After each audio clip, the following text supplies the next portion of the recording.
No vídeo de hoje, nós vamos falar de forma breve sobre como ficam as dívidas bancárias após o divórcio no regime de comunhão parcial de bens.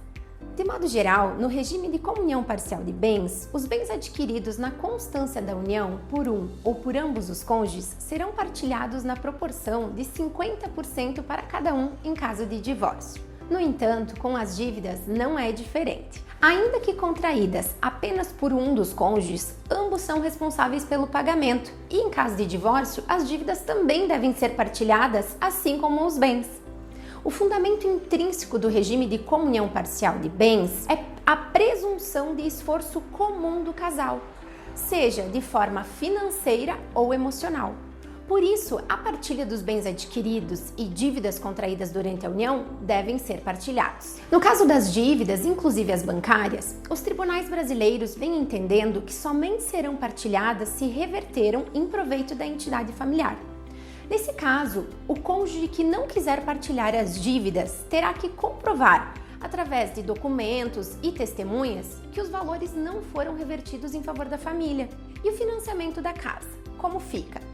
Vai depender se o financiamento do imóvel foi feito antes ou depois do casamento.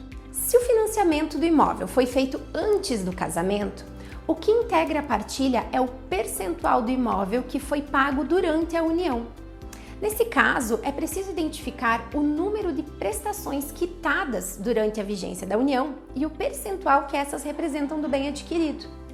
Importante consignar que não é feita a partilha do que foi desembolsado, mas sim do percentual adquirido do bem na constância da união, pelo que, para fins de partilha, deverá ser considerado o valor de mercado do bem na data da separação de fato. Já se o imóvel financiado foi adquirido depois do casamento e na constância desse, tanto o imóvel quanto a dívida serão partilhados entre os cônjuges na proporção de 50% para cada um. Assim, é possível que um dos cônjuges adquira a parte do outro.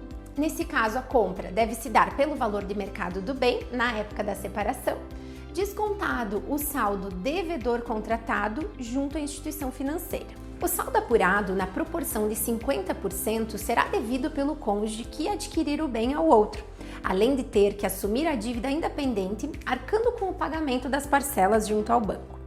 É importante lembrar que, em se tratando de imóvel financiado, a alteração da titularidade da dívida junto ao banco depende de autorização deste e aprovação de crédito.